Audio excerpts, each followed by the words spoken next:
করেছে। আপনারা সব জায়গায় বারবার বলি এক কথা, যে আজকে জিএসডিপির কথা যদি বলি, স্টেট জিডিপি, নর্থ ইস্টার্ন জোনের মধ্যে আমরা কিন্তু এখন সেকেন্ড হাইস্ট, মানে আসামের পরে আমরা দ্বিতীয় স্থান। যদি আমরা আজকে পার ক্যাপিটা ইনকাম বলি, সেখানেও আমরা সেকেন্ড হাইস্ট, আমরা সিকিমের পরেই সেকেন্ড হাইস্ট আমরা ত্রিপুরা। ছোট রাজ্য হয়েও আমাদের যে চেষ্টা এবং আমরা ডেভেলপমেন্টের ইনফ্রাস্ট্রাকচার যা চেষ্টা করছি, এবং সেটার সার্টিফিকেট কে দিয়েছেন কিছুদিন আগে উড়িষ্যা থেকে, আপনারা নিশ্চয়ই দেখেছেন সোশ্যাল মিডিয়াতে, মাননীয় প্রধানমন্ত্রী বলছেন যাকে দেখিয়ে ত্রিপুরা মে कैसे डेवलपमेंट होता है जाके देखिए। এটা আমাদের জন্য একটা বড় প্রাপ্তি। এতে করে আমরাও উৎসাহিত হচ্ছি, আমরাও কাজের যে আরো বেশি করে কাজ করার সেই ইচ্ছা আমাদের মধ্যে হয়। এখানে 3 ধাপে যেটা বলেছেন, 17ই মার্চ 2024-এ যে foundational literacy and numeracy assessment test অর্থাৎ FLNAT সেটা করাতে 4597 জন পরীক্ষার্থী ছিল। এর মধ্যে 3581 জন উত্তীর্ণ হয়েছে।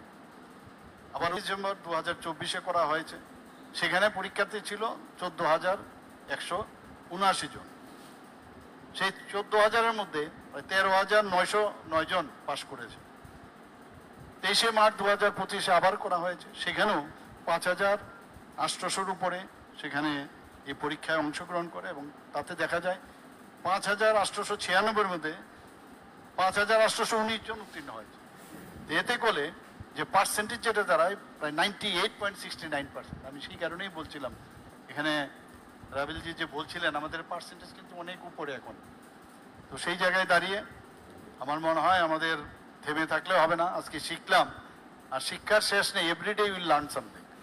এখানে যারা বিশেষ করে মায়েদের আমি বলবো যে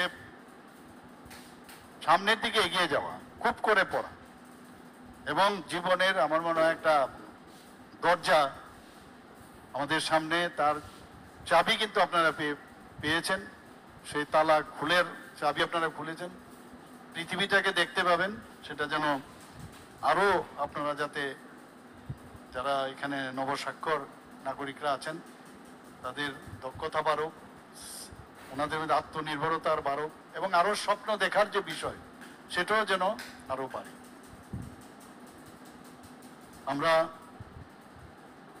মনে হয় যে আমরা যারা আজকে এখানে যেভাবে এই মহাযজ্ঞকে সফল করেছেন, যারা কোনো পারিশ্রমিক ছাড়াই যেভাবে কাজ করেছেন, নিঃস্বার্থভাবে কাজ করেছেন, তাদেরকে আমি আবার ধন্যবাদ দেব।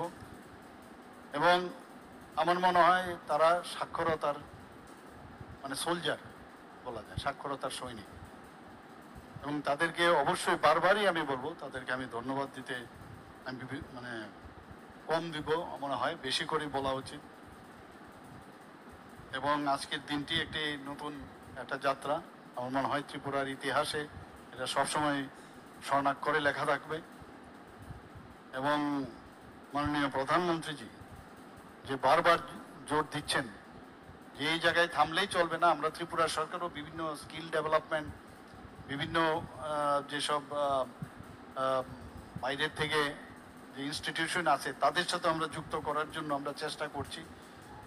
এবং আমি আশা করি যখন এই ধরনের কাজ সামনের দিকে আসবে, আজকে আমরা কৃত্রিম বুদ্ধিমত্তার কথা বলছি, রোবোটিক্সের কথা বলছি, সাইবার নিরাপত্তার কথা বলছি, এগুলো ওনাদের মধ্যে যদি আজকে আমরা এই বিষয়গুলো যদি নিয়ে আসতে পারি, তাদের মধ্যে আরো ইন্টারেস্ট বাড়বে।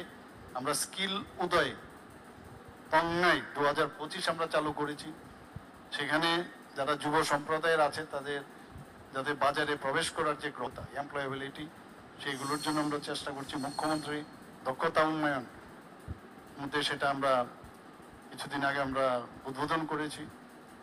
আর 2024 সালে অক্টোবর মাসে আমরা রাজ্য সরকার একটা পলিসি আমরা নিয়েছি, Tripura skill and entrepreneurship policy. এগুলোর মধ্যেও কিন্তু যারা আজকে এই পাশ করেছেন তারাও এই স্কিল ডেভেলপমেন্টে যদি আপনারা আসেন এবং তাদেরকে যুক্ত করাটাও কিন্তু আমার মনে হয় এখানে শুধু এডুকেশন ডিপার্টমেন্ট যাতে এখানে বলেছেন যে এডুকেশন ডিপার্টমেন্টের মধ্যে সীমাবদ্ধ না রেখে পরবর্তী সময় চ্যালেঞ্জ যাতে অন্যান্য ডিপার্টমেন্টের সাথে ওদের যুক্ত করা যায়, সে ERDD হোক, স্কিল ডেভেলপমেন্ট ইন্ডাস্ট্রি ডিপার্টমেন্টেই হোক, অন্যান্য হেলথ ডিপার্টমেন্টের হোক, আপনি বলেছেন সেটা।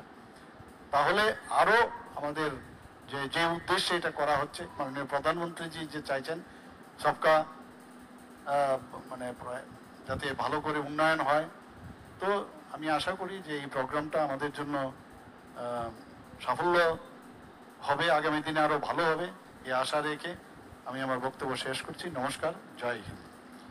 অসংখ্য ধন্যবাদ এবং আন্তরিক কৃতজ্ঞতা জ্ঞাপন করছি আমাদের আজকের অনুষ্ঠানের মাননীয় প্রধান অতিথি তথা রাজ্যের মাননীয় মুখ্যমন্ত্রী শ্রদ্ধেয় প্রফেসর ডক্টর মানিক সাহা।